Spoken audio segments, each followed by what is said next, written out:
Governor Beshear, thank you so much for taking the time to sit down and talk with me, to look back at the past year and look ahead to the next one. So let's go ahead and jump right into it and talk about 2024. What are the highlights that stand out to you? Well, 2024 will be the fourth best year for economic development investment in the history of the Commonwealth of Kentucky. That means since 2021, we've had 3 of the 4 best years on record.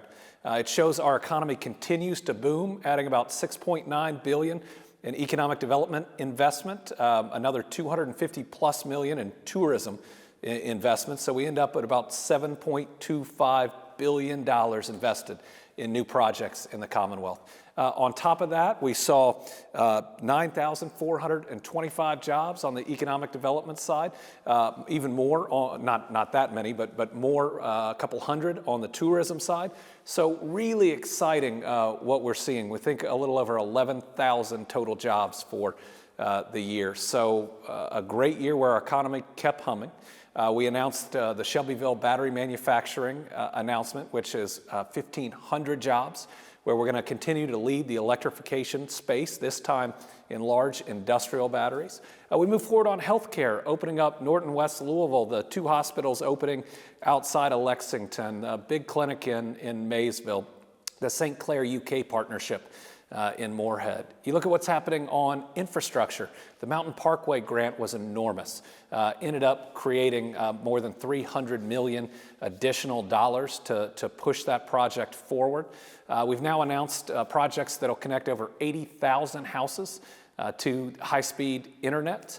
Look at public safety. Drug overdoses went down for a second straight year, thank goodness. And we've had our 3 lowest recidivism rates in over a decade. So our job is to make sure that we're creating opportunity, we're expanding healthcare, we're improving public safety. On public education, Dolly Parton Imagination Library now in every county, and thank goodness we defeated Amendment 2, so we can now focus solely on public education here in the Commonwealth. So it was a good year in those core areas that people care about the most. Some of the economic successes you touch on there certainly probably comes as no surprise that the legislative branch often raises issues sometimes with the amount of credit the executive branch may take for what they would portray as some of their own economic policies. Are those valid criticisms? Well, when we brought in over $35 billion of new private sector investment, there's enough credit to go around. But let me tell you, when a company is looking to site in Kentucky, they want a piece of land. They need a certain amount of water and power that run to it. They're looking at the roads. They're looking for an incentive package. All that happens in the executive branch. And thankfully, we've got really good people who do it. But any back and forth on the legislative or the executive branch is ignoring the locals, which do such a great job. The county judge executives, the mayors, the local chambers of commerce. Economic development is a team sport. And shouldn't we just be happy that great things are happening in Kentucky? This is the attempt by just some folks in the legislature to bring in that Washington, D.C. type of division and animosity, and we don't need that here. We're better than that here. We've been working together this last year. We've been working to get ahead, and that's what we need to keep doing. Well, as we look ahead to 2025, it seems like the big legislative priority is going to be affirming that income tax cut. You voiced some support for that. I had the opportunity to sit down with Representative Stevenson, who is going to be taking over as the leader of that caucus there in the House. Her stance was a bit unclear with me, but she also, raised the point that the Center for Economic Policy says that, revenues are low, and you're going to have something to make up that lost income if you continue to reduce the income tax. So what are your thoughts on that particular issue in the context of how other Democrats are feeling? Well, I believe in balance. When you have a booming economy, it makes sense to give tax relief to our people. Since I've become governor, there's been multiple cuts to the income tax. I've been able to lower the property tax 4 separate times. I froze the gas tax when things were toughest and froze property tax on vehicles and some other things for a little while. But it's all got to be in balance. We can absorb another cut to the income tax, but as we look further into the future, there will be a point where revenue will not keep up, which would require cuts in significant services that our people need, programs that are popular, that help us in workforce development, that help us in education. So for me, I'm looking at the balance, where our economy is and what it can allow. The legislature, if they are doing this right by the guardrails, don't cut the income tax when revenue is decreasing to a certain amount. You know, my one concern with their approach is the train only moves in one direction, so we need to be careful that we don't end up where Kansas ended up, where they had to stop all their infrastructure spending, where they put so little in education, their Supreme Court declared their system unconstitutional, where they weren't able to do economic development incentives. They cratered their economy. So again, doing all of this in balance is what it's about, and we can handle one more. What else would be on your wish list for 2025? Well, I look at 2025 and 2026 together because 2026 is a budget session. So first, we have to get to universal pre-K here in the Commonwealth. It is now a competitive type of issue. Cincinnati is doing universal pre-K.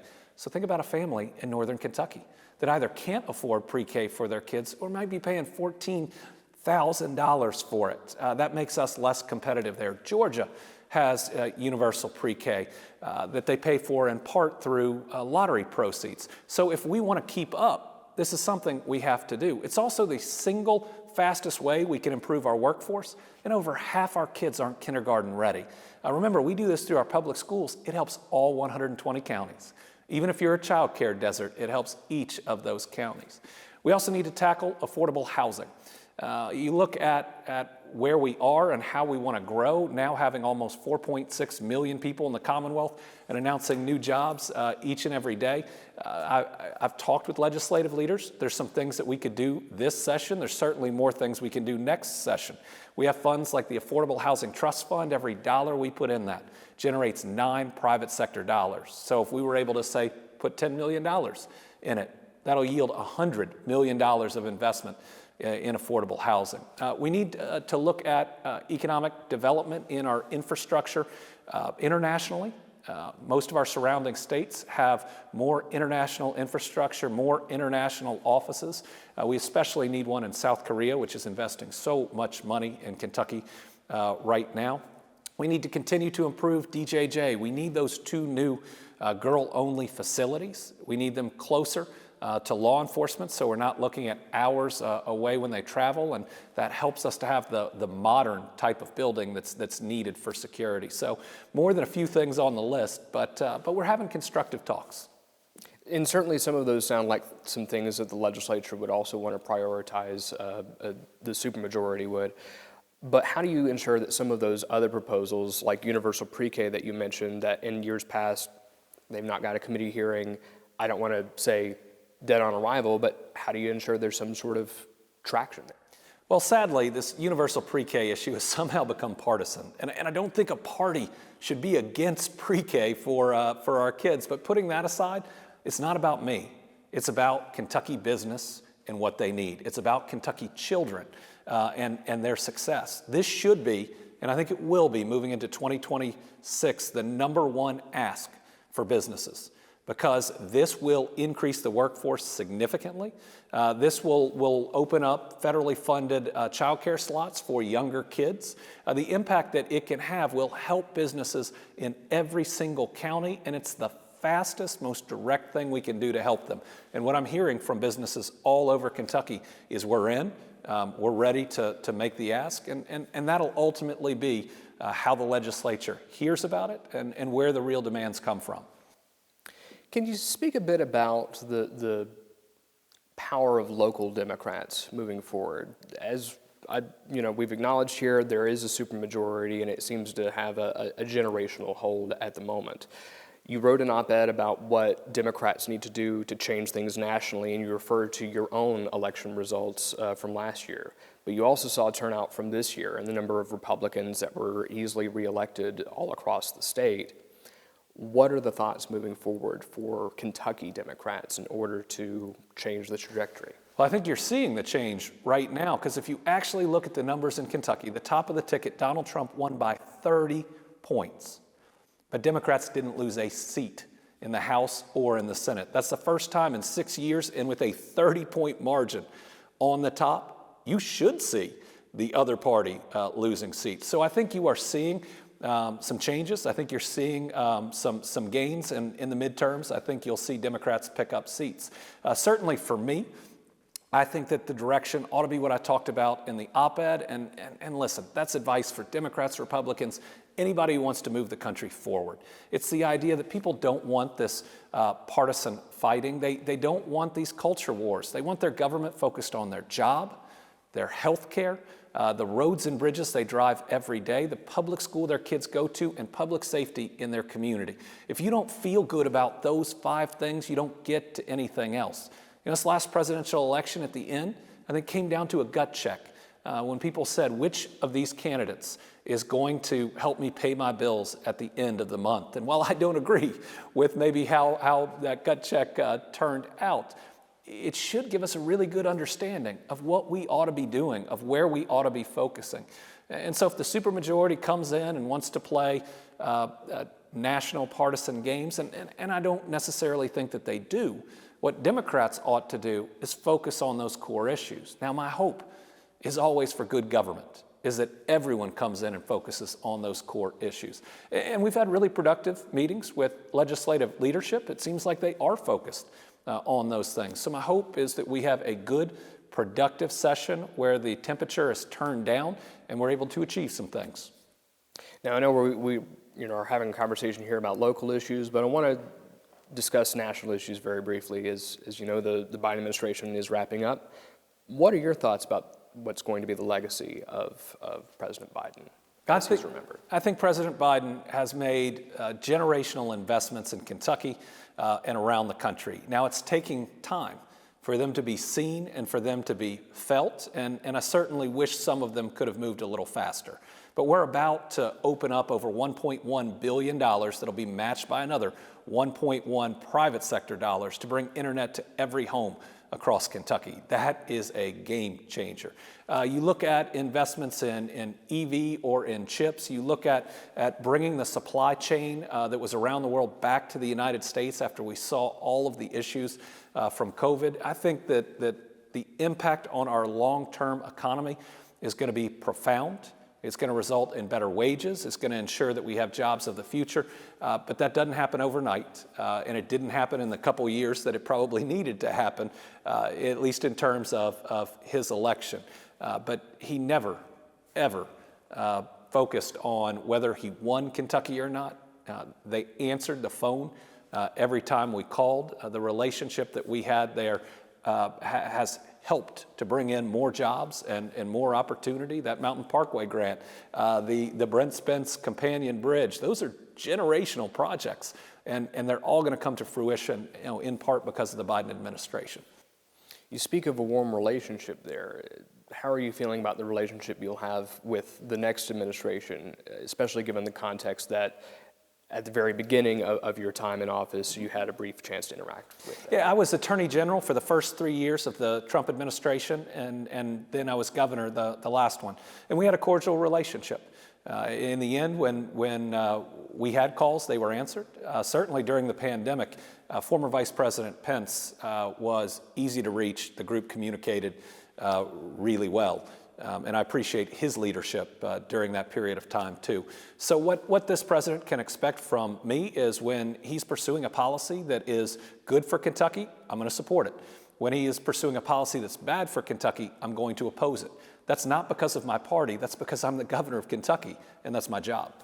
Do you think you do a better job than President Trump in the White House? I think that my job is to do my job no matter who's in the White House and to make no excuses for it. So our goal is to continue to achieve, to continue our red-hot economy. Certainly I have some concerns over tariffs and what those could do to our economy, but my goal is to work through those, to work through our federal delegation, to work through different contacts that we have to make sure we keep moving forward for all Kentuckians. Well, as I'm sure you're certainly aware, there's speculation about what you may want to do following your time in office. What's your thoughts on that speculation towards looking to something in D.C.? Well, I love this job. I love serving the Commonwealth that I'm from, and it's just so exciting what's going on right now. And I don't look forward because every day I've gotten this job is just incredible. It's a chance to change life for my kids and everybody else's kids and grandkids and ultimately great-grandkids. So my focus right now is serving every single day to my best in this job. And then I took on a role with the Democratic Governors Association, where I will be vice chair this next year with 2 races in New Jersey and Virginia. And then I have 36 races when I'm chair in 2026. And if I do that job right, there'll be a lot of new, great leaders that are out there, hopefully in that common ground, common sense space where people are focused on those core issues. So, I'm not looking beyond 27. I can't look beyond 26 right now, given that I made that full commitment. But listen, Democratic governors, I think, govern well. I think they bring jobs and to people, expand health care, improve infrastructure, focus on public safety. And my job, my goal now, is to make sure a lot more states have that type of leadership. I believe that's all the time we have together, Governor Beshear, but as we wrap up, I always like to throw in a little fun question for you. So I'm curious if there's a book you read this year that you'd recommend. Brittany right now is reading and has shared with me. It's the one I want to finish. A book on kindness. It's about the human nature, and it goes through all the examples where people worry that people aren't good, and it finds those moments where you see kindness and humanity shine through. A friend of mine gave that to me probably about a month ago, and Brittany is a much bigger reader than I am, and she's finishing it up. But just those things that can lift us up, I think are really important. And in a country that seems veiled in pessimism, I think we've got to break through that. I think it's better for all of our mental health to try to be optimistic, to try to be constructive, and that's certainly something that lifts me up each day. Governor Beshear, thank you so much for your time today. Happy New Year and best wishes. Yeah, to everybody, Merry Christmas, Happy Hanukkah, Happy Holidays. Enjoy time with your family. At least for some time, turn off the TV, get off social media, and just enjoy the special human beings around you. Well said. Thank you so much, sir.